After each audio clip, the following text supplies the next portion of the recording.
Welcome बच्चों। और आज की वीडियो में हम लोग डिस्कस करने वाले हैं दो बहुत ही इम्पॉर्टेंट टॉपिक। इन टॉपिक का नाम है सीक्वेंस रूल और आरएस नोमेनक्लेचर सिस्टम। तो जो सीक्वेंस रूल है ये हमारे आरएस नोमेनक्लेचर सिस्टम में भी काम आएगा और हमने ज्योमेट्रिकल आइसोमेरिज्म के अंदर इजेड नोमेनक्लेचर पढ़ा था उसमें भी काम आएगा। तो चलिए इन दोनों टॉपिक्स को आज हम लोग डिस्कस करते हैं। सबसे पहले डिस्कस करेंगे हम लोग सीक्वेंस रूल।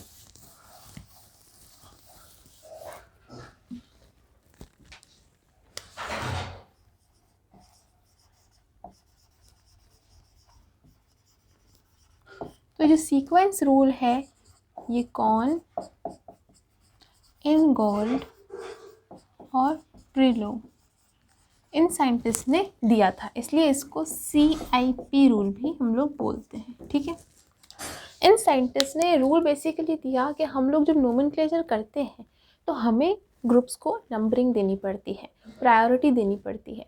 वो प्रायोरिटी हम लोग किस बेसिस पे देंगे वो हमें ये सीक्वेंस रूल बताता है। ठीक है, तो इसके कुछ पॉइंट्स हैं। पहला पॉइंट है कि फर्स्ट प्रायोरिटी उस एटम को मिलेगी जिसका एटॉमिक नंबर क्या होगा, हाईएस्ट होगा। एग्जाम्पल के तौर पे मेरे पास कार्बन है, इससे जुड़ा है मेरे पास में आयोडीन, क्लोरीन, ब्रोमीन और फ्लोरीन। ठीक है, तो अगर मुझे इनमें नंबरिंग देनी हो, प्रायोरिटी देनी हो, तो मैं किसको दूंगी फर्स्ट प्रायोरिटी, जिसका एटॉमिक नंबर सबसे ज़्यादा होने वाला है।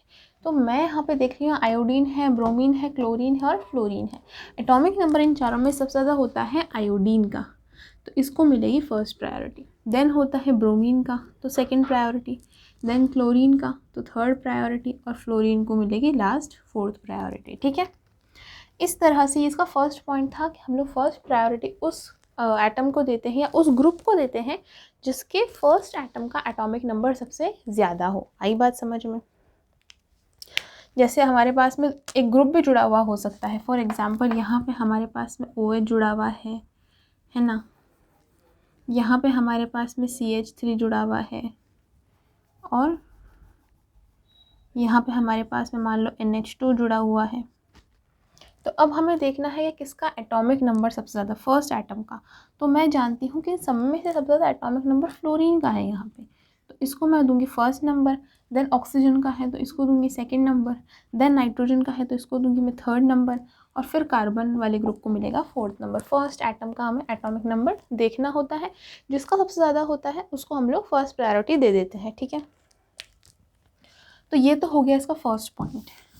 अब बात करते हैं सेकेंड पॉइंट की, कि अगर हमारे पास में फर्स्ट एटम सेम हो तो, if first atom of two or more groups are same, यानी कि मेरे पास में कार्बन है, इससे 4 ग्रुप जुड़ेंगे मेरे पास में। ठीक है, अब चारों ग्रुप में से किन्हीं 2 या किन्हीं एक का मेरे पास में जो फर्स्ट एटम है वो सेम निकल गया। जैसे कि यहाँ पे मैं देख रही हूँ कि CH3 और ये C2H5 है ना, इन दोनों का फर्स्ट एटम सेम है, क्या है, कार्बन है। फर्स्ट प्रायोरिटी में यहाँ पे किसको दूंगी चारों में से, OH को, क्योंकि OH जो है इसका फर्स्ट एटम ऑक्सीजन है और इसकी मतलब एटॉमिक नंबर सबसे ज़्यादा है, इसलिए इसको तो मिल गई फर्स्ट प्रायोरिटी। अब सेकेंड प्रायोरिटी किसको मिलेगी, थर्ड किसको मिलेगी, तो मैं देख रही हूँ यहाँ पे कार्बन जो ग्रुप है दोनों में फर्स्ट एटम सेम है, कार्बन। ठीक है, अब मुझे क्या करना पड़ेगा, मुझे यहाँ पे सेकेंड एटम भी सेम है तो थर्ड एटम भी सेम है तो फोर्थ एटम, ऐसे मुझे देखने पड़ेंगे। तो CH3 है, इसको ऐसे ओपन करके लिखो CH3। ठीक है, और C2H5 को भी ओपन करके लिखो। तो C कैसे होता है, C2H5 बेसिकली CH2CH3। ठीक है, ये होता है C2H5, तो CHH। ठीक है, अब देखो ध्यान से, carbon carbon same, hydrogen same, ये हाइड्रोजन भी सेम, यानी 3 तो सेम आ गए, है ना। अब यहाँ पे इसका एटम है कार्बन और इसका है हाइड्रोजन, इन दोनों में से किसका एटॉमिक नंबर ज़्यादा, कार्बन का। तो मुझे फर्स्ट प्रायोरिटी किसको देनी होगी, C2H5 वाले ग्रुप को। तो फर्स्ट तो मैंने यहाँ पे OH को दे दी, सेकंड प्रायोरिटी जाएगी C2H5 ग्रुप को, थर्ड प्रायोरिटी जाएगी CH3 को, और हाइड्रोजन का एटॉमिक नंबर सबसे कम है तो इसको मिल जाएगी फोर्थ प्रायोरिटी। आई बात समझ में? तो अगर हमारे पास में 2 या 2 से ज़्यादा ग्रुप्स का फर्स्ट एटम अगर सेम निकल जाता है तो हम लोग भाई सेकेंड एटम या थर्ड एटम या फोर्थ एटम देखते हैं, कहीं तो आगे जाके दोनों एटम्स डिफरेंट होंगे और वहाँ पे हमें देखना होगा कि किसका एटॉमिक नंबर ज़्यादा है, उसको हम लोग प्रायोरिटी दे देंगे। आई बात समझ में? अब देखते हैं कि थर्ड रूल क्या कहता है सीक्वेंस रूल का।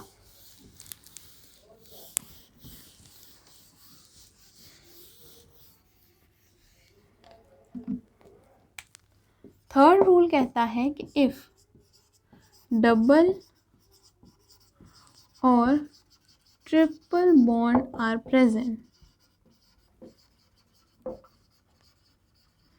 यानी कि हमारे पास में जो ग्रुप कार्बन से जुड़े हैं उनमें किसी के अंदर डबल या ट्रिपल बॉन्ड प्रेजेंट है। फॉर एग्जांपल मेरे पास में C डबल बॉन्ड O है ना, आगे 2 वैलेंसी इसकी खाली है, C डबल बॉन्ड O है मेरे पास में, तो मैं इस डबल बॉन्ड को कैसे ट्रीट करूँगी?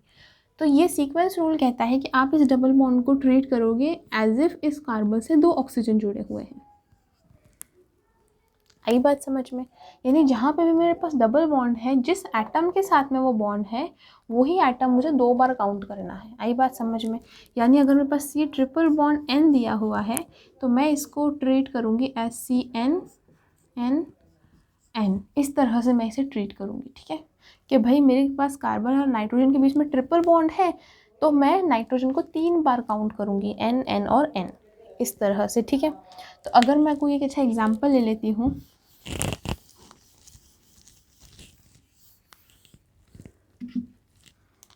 फॉर एग्ज़ाम्पल मेरे पास में है CH3, या चलो यहाँ OH ले लेते हैं, OH H, ठीक है, CH3, और यहाँ पे मेरे पास में है C डबल बॉन्ड OH। ठीक है, तो यहाँ पे मैं फर्स्ट प्रायोरिटी किसको दे रही हूँ भाई? कार्बन से जुड़े हुए पहले एटम्स को देखो, ऑक्सीजन, कार्बन, हाइड्रोजन, कार्बन। ठीक है, पहली प्रायोरिटी तो भाई OH को ही मिल जाएगी, ऑक्सीजन का एटॉमिक नंबर सबसे ज़्यादा। ठीक है, अब यहाँ पे 3 ग्रुप्स हैं जिसमें 2 में फर्स्ट एटम सेम है कार्बन। ठीक है, तो यहाँ पे ध्यान से देखो, CH3 को मैं ऐसे लिख रही हूँ, ठीक है, और C डबल बॉन्ड OH कैसे लिख सकती हूँ मैं? COOH। क्यों लिख रही हूँ? क्योंकि C के साथ डबल बॉन्ड में जुड़ा हुआ है ऑक्सीजन, तो इसको हम लोग कैसे कंसिडर करते हैं? ऐसे कंसिडर करते हैं हम लोग। ठीक है, C डबल बॉन्ड को इस तरह से कंसिडर किया जाता है, यानी 2 ऑक्सीजन एटम गिने जाते हैं। तो जब मैं 2 ऑक्सीजन एटम गिनूंगी तो मेरे पास में कुछ इस तरह से ओपन होगा ये। अब कार्बन कार्बन तो सेम हो गए, लेकिन आगे आएंगे तो हाइड्रोजन और ऑक्सीजन आ गया, ऑक्सीजन का एटॉमिक नंबर ज़्यादा है, इसलिए मेरी जो अगली प्रायोरिटी दूंगी मैं वो CHO ग्रुप को दूंगी। कौन सी प्रायोरिटी? Second priority. CH3 को मिल जाएगी थर्ड प्रायोरिटी और हाइड्रोजन को फोर्थ। आई बात समझ में? इस तरह से हम लोग नंबरिंग देते हैं एटम्स को।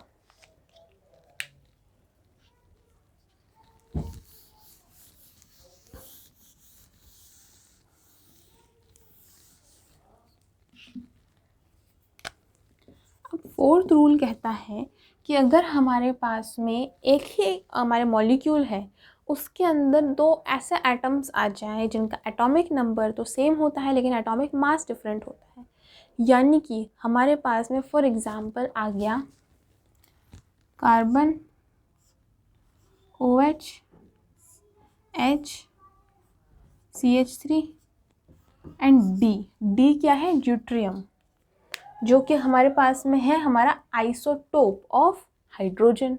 आई बात समझ में? तो अब हमें किसको देना है? क्योंकि भाई दोनों का एटॉमिक नंबर तो सेम है, दोनों का एटॉमिक नंबर तो सेम है ना, हाइड्रोजन का भी सेम है और ये जो हमारा ड्यूट्रियम है इसका भी सेम है, तो हम लोग किसको देंगे प्रायोरिटी? वो देखना बहुत ज़रूरी है।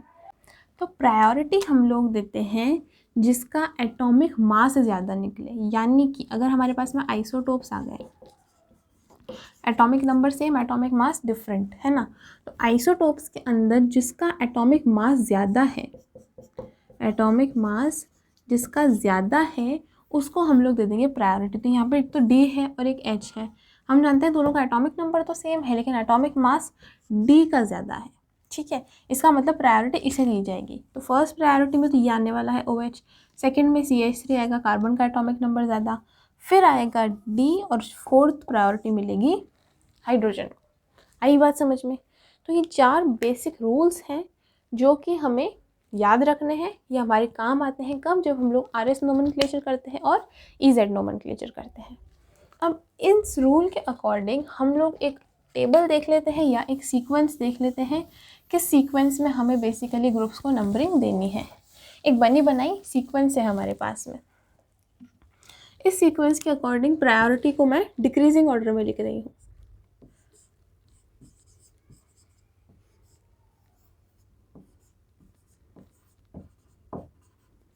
ठीक है,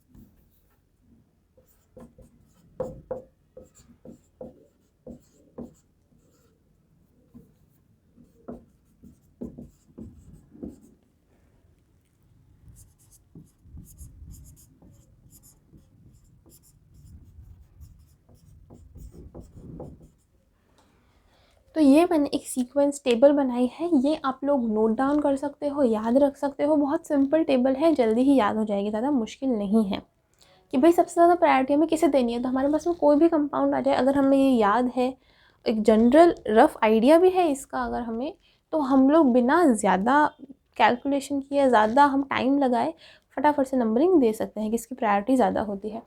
तो इसके अकॉर्डिंग हमारा जो आयोडीन है, इसकी प्रायोरिटी सबसे ज़्यादा होती है। मतलब अगर किसी भी मॉलिक्यूल के अंदर हमारे पास में आयोडीन है, आंख बंद करके फर्स्ट नंबर उसे ही देना है, ठीक है। इसके बाद आता है Br, सेकेंड प्रायोरिटी किसकी है, Br की, उससे कम किसकी, क्लोरीन की। देन हमारा SO3H group, sulphonic acid group, ठीक है। फिर फ्लोरीन की, ये OR है हमारे पास में, हमारे ईथर, ठीक है। इसके बाद में OH यानी कि हमारे hydroxy group, NO2 nitro group, ठीक है। अभी NR2 है 3 डिग्री अमीन्स, ठीक है। इससे कम किसकी है, NHR 2 डिग्री अमीन्स। फिर NH2 1 डिग्री अमीन्स, ठीक है। फिर COOR यानी हमारा एस्टर ग्रुप। इसके बाद में COH यानी हमारा एसिड ग्रुप, ठीक है। फिर C डबल बॉन्ड O यानी कीटोन, CHO यानी एल्डिहाइड, CH2OH यानी कि 1 डिग्री एल्कोहल्स। फिर 3 degree alkane, 2 degree alkane, 1 degree alkane. फिर हमारा मिथाइल ग्रुप, फिर हमारा ड्यूट्रियम, और सबसे कम प्रायोरिटी हमेशा होती है हाइड्रोजन की, क्योंकि सबसे कम एटॉमिक नंबर हाइड्रोजन का ही होता है, ठीक है। तो ये एक हमारे पास में एक नॉर्मल सी टेबल है, इसे आप इजीली याद कर सकते हो। अगर आप 2-3 बार इसे पढ़ोगे तो ही आपको याद हो जाएगी। मैंने भी 2-3 बार पढ़ा, मुझे भी याद हो गई। सो आप इसे नोट डाउन भी कर सकते हो, ताकि कभी भी कोई भी कंपाउंड हमारे सामने आए तो हम लोग बिना ज़्यादा सोचे नंबरिंग दे सकें। तो आप लोग वीडियो पॉज करके इसको नोट डाउन कर लें। अब हम लोग बढ़ते हैं हमारे नेक्स्ट यानी टॉपिक नंबर 2 की तरफ।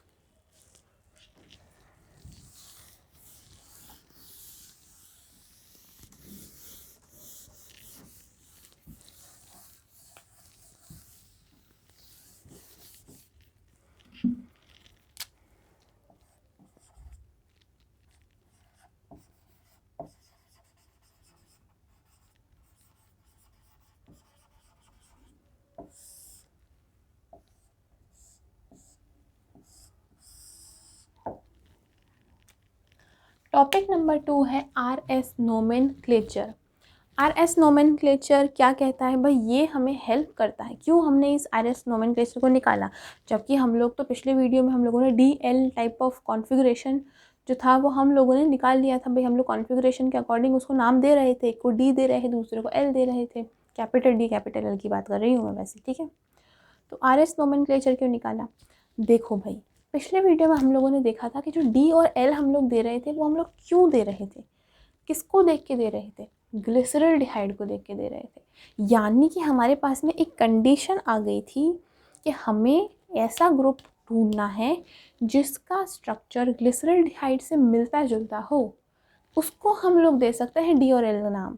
लेकिन अगर ऐसा कोई कंपाउंड हो जिसके अंदर कुछ भी ग्लिसरॉल्डिहाइड से नाम मिलता हो, उसका क्या करें? क्या उसको हम लोग नाम नहीं दे सकते?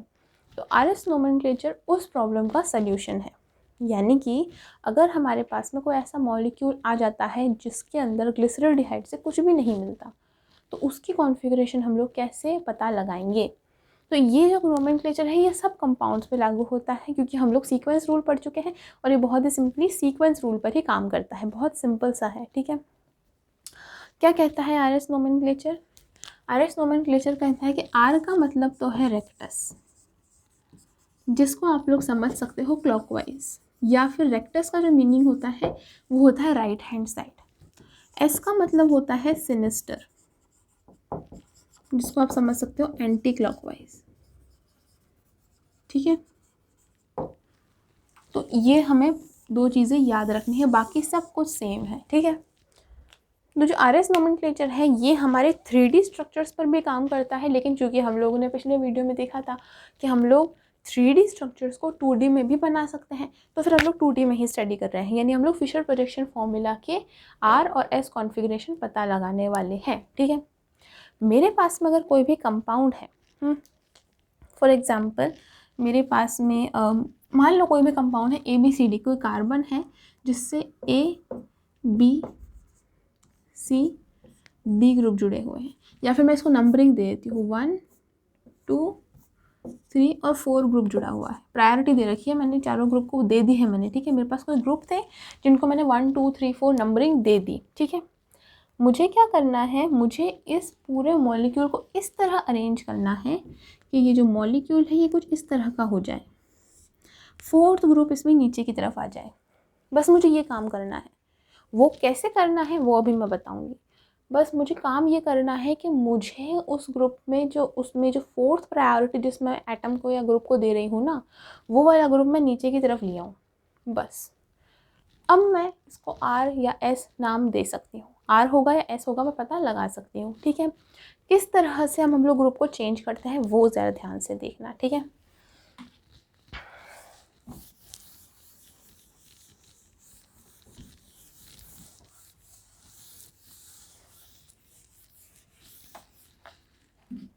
मैं एक एग्जांपल ले रही हूँ।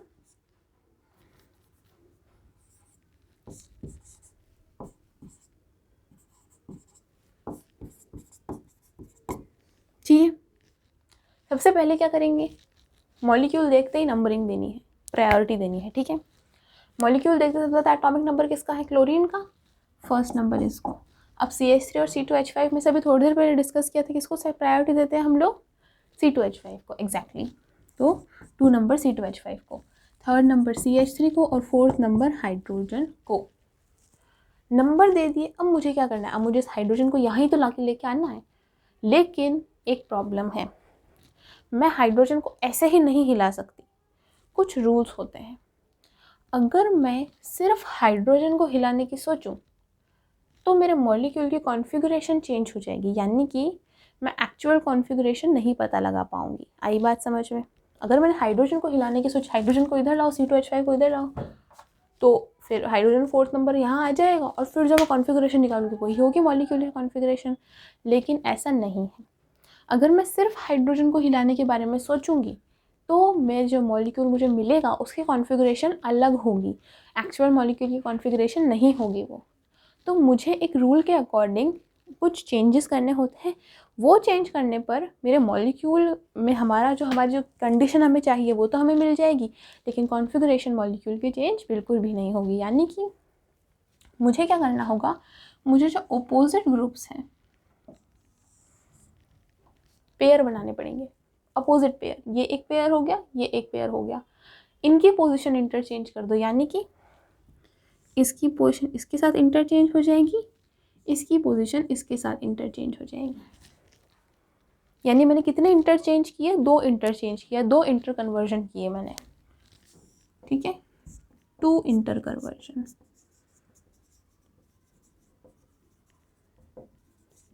दो इंटर कन्वर्जन करने के बाद हुआ ये कि इसकी भी पोजीशन बदल गई, इसकी भी बदल गई, यानी चारों ग्रुप्स की पोजीशन बदल गई। और दोनों चूँकि इंटरचेंज होकर बदली हैं, तो जब मैं अब निकालूंगी नया मॉलिक्यूल, उसकी कॉन्फ़िगरेशन वही होगी जो इसकी कॉन्फ़िगरेशन थी। लेकिन मेरे पास एक फ़ायदा भी आ गया, क्या? अब देखो, कार्बन इधर, ये 4 ग्रुप्स इधर हो गए, ठीक है। इन दोनों की पोजीशन इंटरचेंज हो गई, यानी हाइड्रोजन अब इधर आ गया, C2H5 इधर आ गया, ठीक है। इन दोनों की पोजीशन भी चेंज हो गई, यानी क्लोरीन इधर आ गया, CH3 इधर आ गया। अब एक बात देखो, हुआ क्या? चारों ग्रुप्स की पोजीशन बदल चुकी है ना। कॉन्फ़िगरेशन अभी इन दोनों की सेम है, कॉन्फ़िगरेशन नहीं बदली है, यानी कि मैंने इंटरचेंज तो कर दी, लेकिन कॉन्फ़िगरेशन में कोई अंतर नहीं आया। और साथ ही साथ में जो मुझे मेरा 4th ग्रुप यहाँ पे चाहिए था, नीचे वाले पोजीशन पे, वो भी मिल गया, यानी फ़ायदा ही फ़ायदा है ना। तो देखो, हमें क्या करना होता है, हमें हमेशा 2 इंटर कन्वर्जन करने होते हैं। अगर मैं सिर्फ एक इंटर कन्वर्जन करती, यानी हाइड्रोजन इधर ले आती, C2H5 इधर ले आती, तो होता ये कि हाइड्रोजन तो चौथे नंबर पे यहाँ वहाँ पे आ जाता नीचे वाले पोजीशन पे, लेकिन मॉलिक्यूल की कॉन्फ़िगरेशन चेंज हो जाती। लेकिन मुझे तो कॉन्फ़िगरेशन एक्चुअल पता करनी है कि क्या है, कॉन्फ़िगरेशन क्या है इसकी। अगर कॉन्फ़िगरेशन चेंज हो जाएगी तो अब मैं जो नाम दूंगी, मुझे उसका अपोजिट नाम सोचना पड़ेगा। यानी अगर मैं R दे रही हूँ, इसका मतलब जो मेरे पास मॉलिक्यूल था उसकी S थी, है ना। लेकिन यहाँ पे मैंने इंटर कन्वर्जन 2 कर दिए, 2 इंटर कन्वर्जन करते ही अब इसकी जो भी कॉन्फ़िगरेशन मैं निकालूंगी वही कॉन्फ़िगरेशन इसकी थी। यानी इंटर कन्वर्जन से पहले और इंटर कन्वर्जन के बाद जो भी मॉलिक्यूल हैं दोनों, इन दोनों की कॉन्फ़िगरेशन सेम है। आई बात समझ में? क्या किया हम लोगों ने बेसिकली 2 इंटर कन्वर्जन किए। अच्छा, इंटर कन्वर्जन ऐसे भी हो सकते हैं, देखो।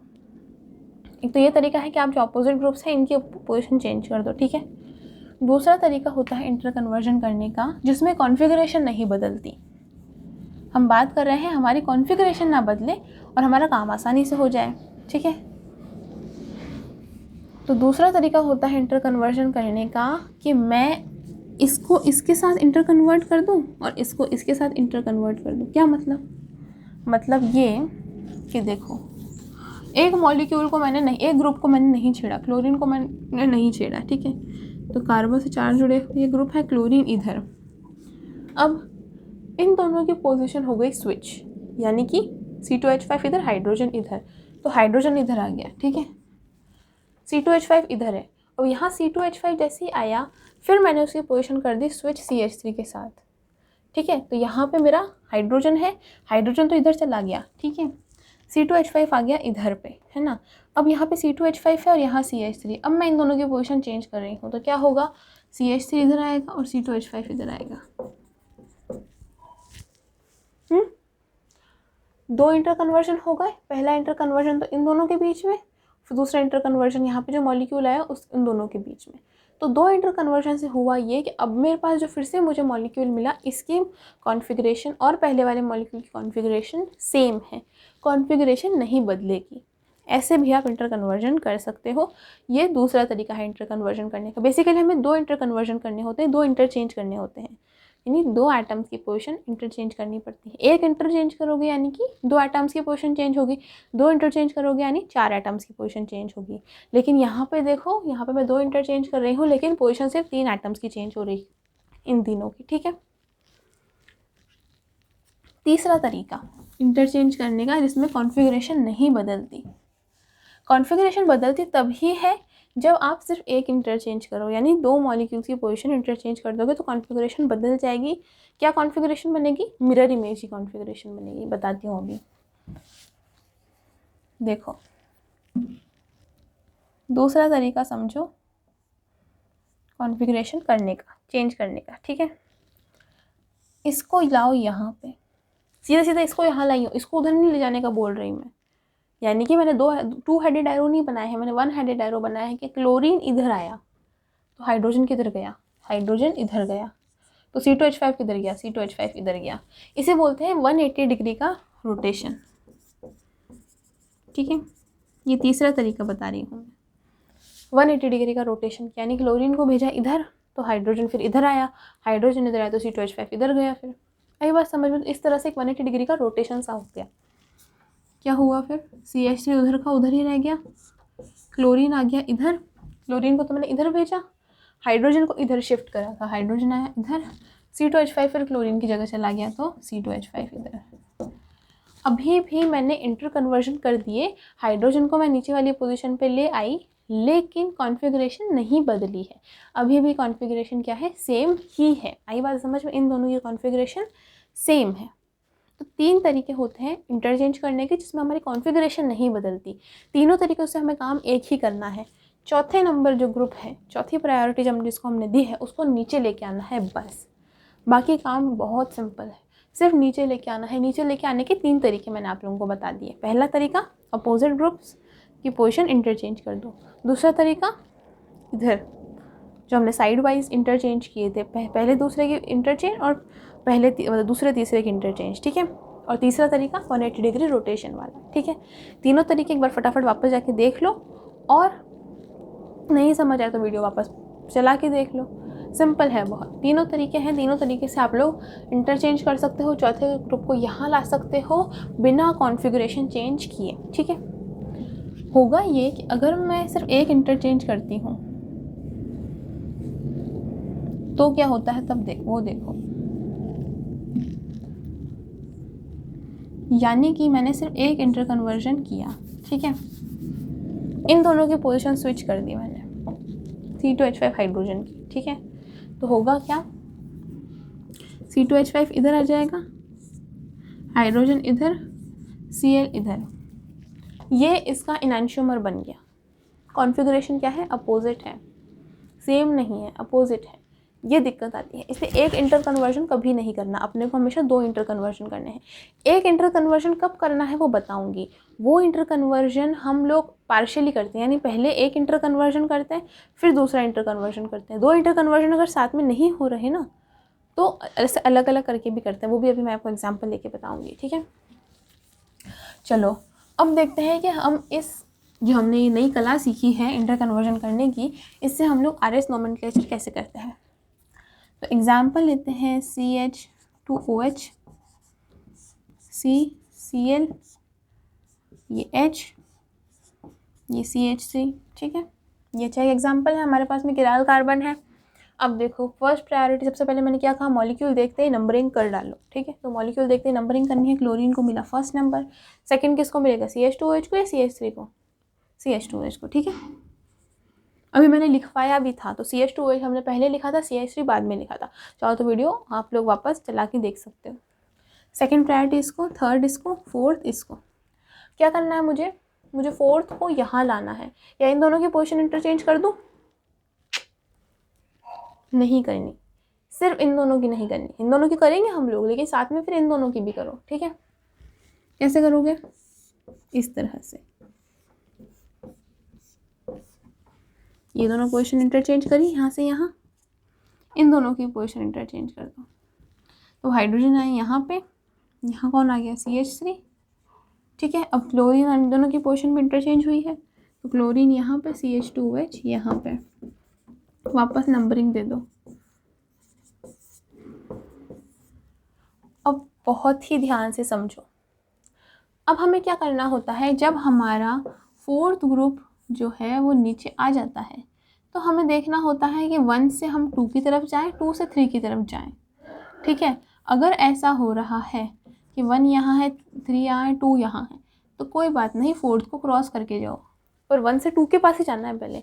ऐसा नहीं पहले 1 से 3 के पास गए फिर 2 के पास आ रहे हो, नहीं, 1 से 2 के पास फिर 2 से 3 के पास, फोर्थ बीच में आता है, कोई बात नहीं, क्रॉस कर लो, ठीक है। जिस डायरेक्शन में होगा उसके अकॉर्डिंग हम लोग R और S नंबर देंगे, ठीक है। तो 1 से 2 के पास यहाँ जा रहा है, बस इतना सा ही तो पता करना है, फिर यहाँ से यही जाएगा 2 से 3 के पास यूँ, ठीक है। तो ये कौन सी डायरेक्शन है, क्लॉकवाइज डायरेक्शन। क्लॉकवाइज के लिए क्या लिखा था हमने, रेक्टस यानी कि R, तो ये है R कॉन्फ़िगरेशन।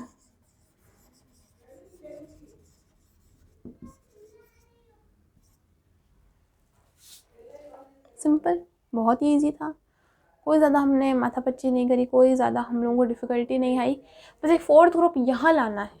पढ़ा है तो बहुत ही अच्छी बात है, पर ऐसा पढ़ा नहीं होगा, हमेशा हमें इंटरचेंज तो करने ही पड़ेंगे। इंटरचेंज करें, फोर्थ ग्रुप यहाँ आया, फिर तो बस 1 2 3 को जोड़ना है, देखना है कौन से डायरेक्शन में घूम रहा है, नाम दे देना है, सिंपल सी बात, ठीक है। अब देखो एक और एग्जांपल ले लेते हैं हम लोग।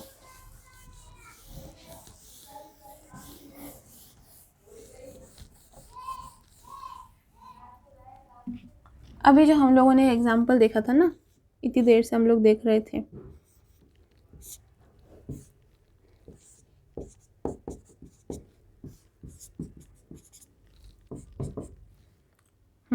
ठीक है। ये एग्जांपल है मेरे पास में, नंबरिंग दो चलो, 1 2 3 4। 4 तो ऊपर बैठा है, लेके तो मुझे इसको यहाँ आना है। मैं अगर इन दोनों की पोजीशन इंटरचेंज करूँ तो भी कुछ नहीं होगा, इन दोनों ही करूँ तो भी कुछ नहीं होगा, इसकी और इसकी करूँ तो भी कुछ नहीं होगा। क्या करूँ मैं? तो अब मैं क्या करूँगी, सबसे पहले एक इंटर कन्वर्जन करूँगी, ठीक है। यानी कि एक इंटर कन्वर्जन कर रही हूँ मैं इसका और इसका, ठीक है। पोजीशन चेंज कर दिया, मैं जानती हूँ मेरी कॉन्फ़िगरेशन बदल जाएगी, ठीक है, कोई बात नहीं, बदलने दो एक बार। ये दोनों तो अपनी अपनी जगह पर ही है, CH3 इधर ही है, हाइड्रोजन इधर आ गया, C2H5 इधर आ गया, ठीक है। कॉन्फ़िगरेशन तो बदल गई, हमारा हाइड्रोजन यहाँ आ गया है। अब मुझे हाइड्रोजन को इधर लाना है। अब तो मेरे पास 3 तरीके हाइड्रोजन को इधर लाने के। मैं कोई भी एक इंटर कन्वर्जन कर देती हूँ, हाइड्रोजन इधर आ जाएगा, ठीक है। एक और इंटर कन्वर्जन कर रही हूँ मैं, आई बात समझ में? इन दोनों की पोजीशन चेंज, एक और inter conversion, carbon C2H5 Cl CH3 hydrogen, चौथे नंबर पे आ गया हमारा हाइड्रोजन, ठीक है। 2 इंटर कन्वर्जन किए मैंने, पहला यहाँ पे, दूसरा यहाँ पे, अलग अलग पार्ट्स में किए, लेकिन कॉन्फ़िगरेशन मेरे इस वाले मॉलिक्यूल की और इस वाले मॉलिक्यूल की सेम है। तो अब मुझे इसको क्या करना है, अब तो मुझे बस देखना है, 1 ये है भाई, 2 ये है, 3 ये है, 4 ये है। 1 से 2, 2 से 3 कौन सी डायरेक्शन है, एंटी क्लॉकवाइज, तो है S कॉन्फ़िगरेशन।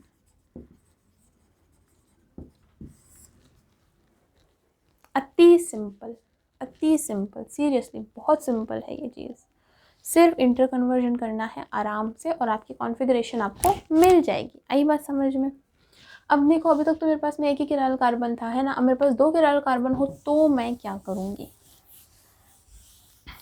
उस केस को हम लोग डिस्कस करते हैं।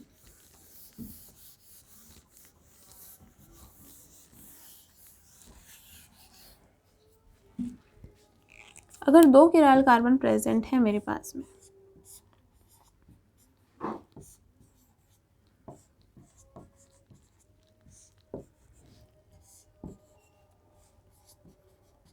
ठीक है, कार्बन नंबर 2, कार्बन नंबर 3, ये 1 ये 2, 1 2 3 4 है ना, या फिर इसको 2 दोगे, इसको 3 दोगे,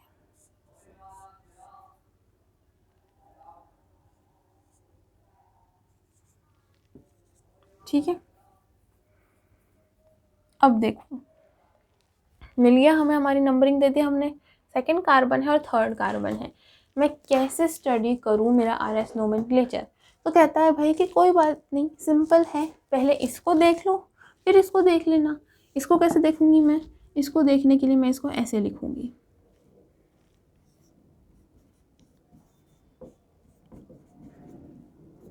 ये ब्रैकेट बनाया है मैंने, ठीक है।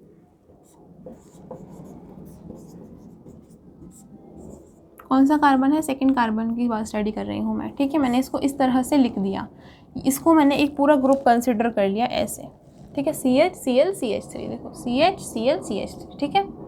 नंबरिंग दो चलो, पहला नंबर किसको मिलेगा, क्लोरीन को कि ऑक्सीजन को? क्लोरीन को, फिर ऑक्सीजन को, फिर CH3 को, इसको और चौथा CH3 को, ठीक है। चौथा ग्रुप तो मेरे नीचे ही है,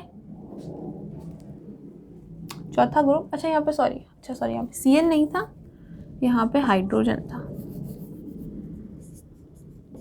ठीक है। तो फर्स्ट प्रायोरिटी इसको मिलेगी, इसको मिलेगी हमारी सेकंड प्रायोरिटी, इसको मिलेगी थर्ड प्रायोरिटी और इसको मिलेगी फोर्थ प्रायोरिटी, ठीक है।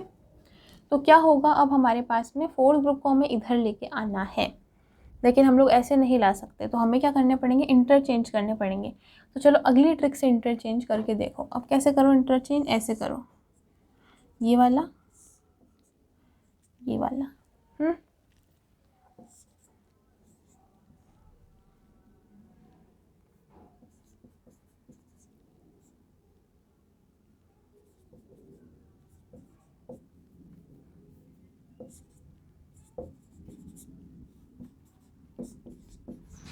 आई बात समझ में कैसे किया, पहले इन दोनों का इंटरचेंज किया, हाइड्रोजन इधर आ गया, CH3 इधर चला गया, फिर उन दोनों का कर दिया तो CH3 ऊपर चला गया, ये वाला इधर आ गया। ठीक है, अब नंबरिंग किस किस को दे रखी है, 1 दे रखी है, 2 दे रखी है, 3 दे रखी है, 4 दे रखी है, 1 से 2, 2 से 3। क्लॉकवाइज डायरेक्शन क्या है, 2R। ठीक है, 2R हो गया मेरे पास में। और अब मुझे देखना है इसकी, तो मेरे पास में R हो गई कॉन्फ़िगरेशन, यानी जो सेकेंड कार्बन है इसकी कॉन्फ़िगरेशन आ रही है R। ऊपर वाले कार्बन की डिस्कस करेंगे अब हम लोग।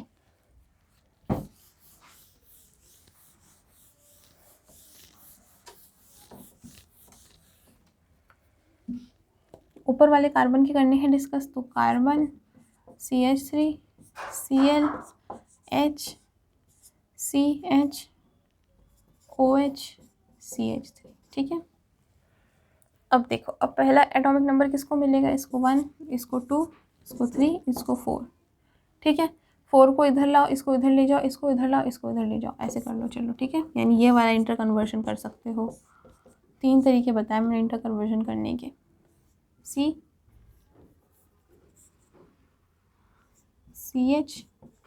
OH CH3। ठीक है,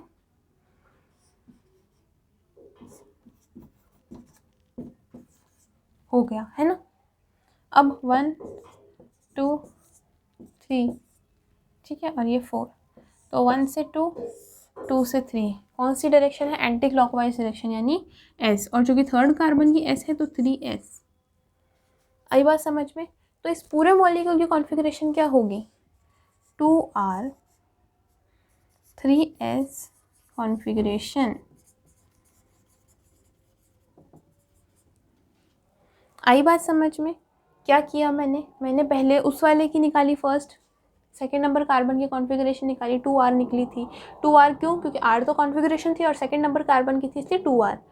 और अब जब थर्ड कार्बन की निकाली तो 3S निकली, तो 2R 3S कॉन्फ़िगरेशन होगी इस पूरे मॉलिक्यूल की। इस तरह से हम लोग तब कॉन्फ़िगरेशन निकालते हैं जब हमारे पास में 2 किराल कार्बन प्रेजेंट होते हैं। तो आज हम लोगों ने डिस्कस किया पहले सीक्वेंस रूल और फिर हमने RS नोमेनक्लेचर करना सीखा।